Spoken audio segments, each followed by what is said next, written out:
kam min alimin a'yat madhahibu wa jahilin talqahu marzuqa.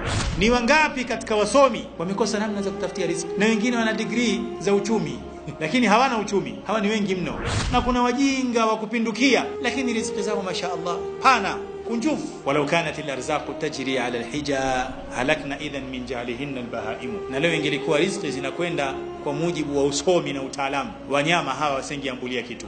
Ingekuwa mwenye akili kubwa ndo anapata riziki kubwa, mbuzi, kuku, kanga, mjogoo, vitu gani hivyo, hawa ingekuwa hawana kitu. Lakini ushasikia mbuzi kalala na njaa wa mjini, mbuzi wa mjini analala na njaa, lakini wewe binadamu wa mjini unaweza ukalala na njaa. Pamoja na akili zako na mjini wako, inafika wakati mambo yana tight, unalala na kikombe kimoja cha kahawa, tena cha kukopa. Kwa hiyo riziki haiendani na usomi wa mtu, wala haiendani na ujinga wa mtu, bali ni mpango wa Allah subhanahu wa ta'ala. Hii haina maana watu wasisome. Watu wasome kwa sababu elimu inahitajika, na elimu ni sababu katika sababu za riziki, lakini haina maana ukiwa na elimu basi ndio riziki umeipata. Wasomi sisi tuna matatizo Unataka kazi zile halwa, umetoka tu chuo, umeajiriwa ofisini, umekata tai, kiatu kikubwa kiingii vumbi, yani umetoka nyumbani, ndani ya gari, ofisini, cafeteria, umekwenda wapi, mambo safi. Hata kagari mkopo wa riba, ili mradi tu uonekane umependeza.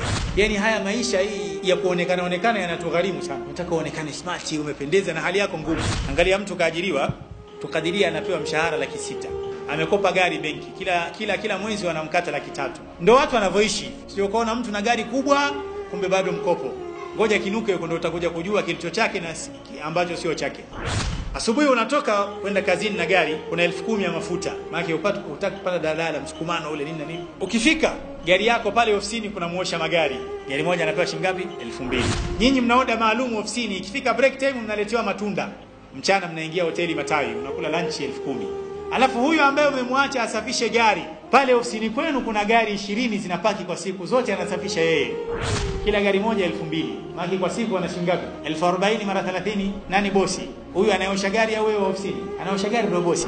Lakini yeye burudani, yani imefika saa 7 saa ngapi? Kwanza mantilie ile mchanganyiko zege mixi. Buku tu anakula kila kitu, matunda umomo, marage umomo, dagaa umomo. Mwisho wa siku muosha magari ana nyumba, wewe bado unapangisha.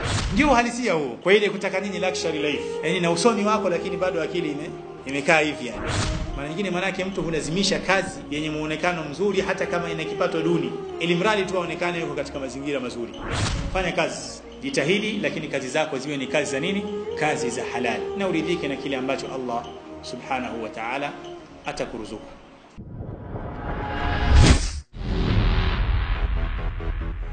Mahasin TV, pata kujua wema wa Uislamu.